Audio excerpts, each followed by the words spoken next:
So what really happens when you get 63 AI enthusiasts from all over the world into one room? Or, well, one virtual program. Today, we're diving into exactly that. We're going to unpack a super interesting conversation between members of Perplexity's very first AI fellowship. We'll look at what they learned, what they built, and maybe most importantly, what it tells us about where AI is headed. You know this quote from one of the fellows, Poonam Parihar? It really says it all. After a whole 6-month virtual journey, it was this final, informal wrap-up call that brought everyone together for the first time. It just goes to show you, this wasn't just some top-down program. It was a community that kind of built itself from the ground up. Which brings us to our first big idea. How a group of complete strangers, a fellowship of strangers, actually became a real community. And believe me, this was way more than just another corporate program. It was the start of something truly personal and, well, global. And when I say global, I mean it. You had people dialing in from London, New York, the Bay Area, Bangalore. All the major tech hubs were represented. This wasn't just a side note. This global nature was a huge part of what made this group so special. Look at this. One member, Tron, says to another, Poonam, "You're an international person." And he wasn't kidding. She lived in Delhi, Bangalore, San Fran, New York, London. And the crazy part? She wasn't an outlier. She was pretty much the norm for this group. These were genuinely international people, bringing all those different perspectives together. So what was the secret sauce? What held them all together? Well, it wasn't just the formal stuff. The real magic, the real connection, happened in these informal spaces they built for themselves. You had these casual pets or pizza calls, how great is that, and their WhatsApp group. Apparently, it was one of the most active groups anyone had been in, just constantly buzzing with ideas and people helping each other out. That's where the real community was forged. All right, so this amazing sense of community, it didn't just feel good.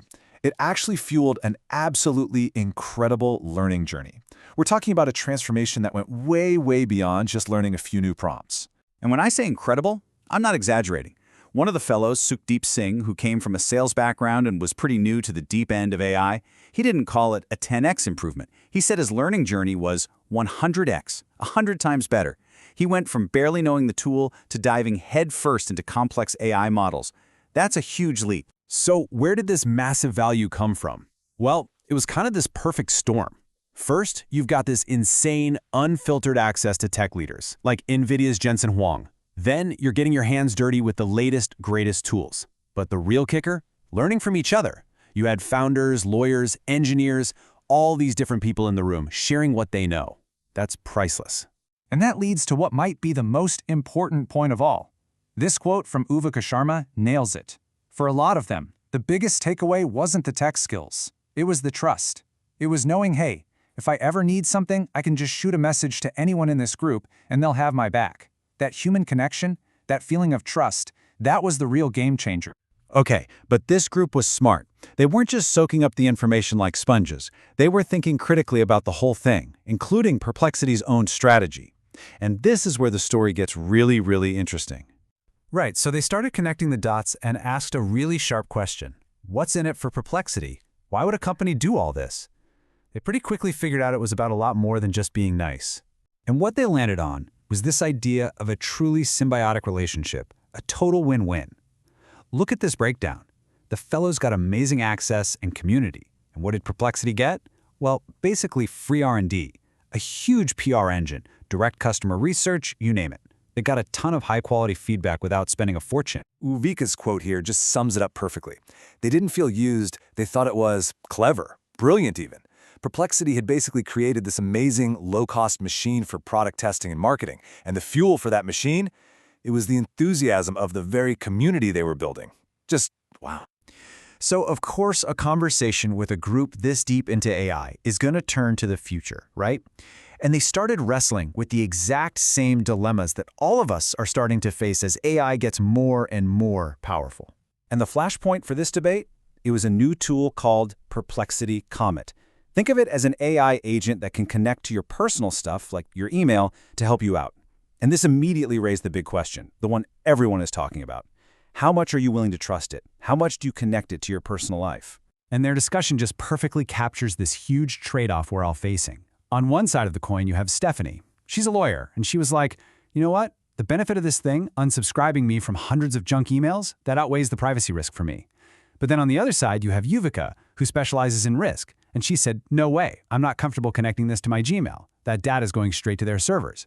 It's that classic battle, convenience versus privacy, playing out right there in the group. Now, one thing everybody in the group agreed on was the absolutely breakneck speed of change. Think about it. Just 3 years ago, generative AI went mainstream. Now, this year, it's all about agentic AI. As one fellow put it, just when you think you've caught up, the next thing is already here. The consensus? We're in for about another 6 months of this craziness and rapid-fire experimentation before things maybe, just maybe, start to stabilize around 2026 or 2027. Okay, so let's bring it all home. After 6 whole months completely immersed in the world of cutting-edge AI, what was the final, most powerful lesson? In an age where everything is changing so fast, what's the one thing that truly matters? Well, you might be surprised. The answer wasn't about some new tool or some secret prompt. It was this powerful idea from Poonam. She said that unless you bring what you learn into your habit, it is just a poster on the wall. Think about that. All that knowledge is useless until you actually apply it, until it becomes a part of what you do every day. And that applies to using a new tool, sure, but it also applies to building those connections with people. And that really leaves us with this one big final question to chew on. In an age of absolutely relentless AI-driven change, is it possible that the most powerful tool we have isn't the tech itself? Could it be that the most important thing is actually the community you build, the people you choose to navigate it all with?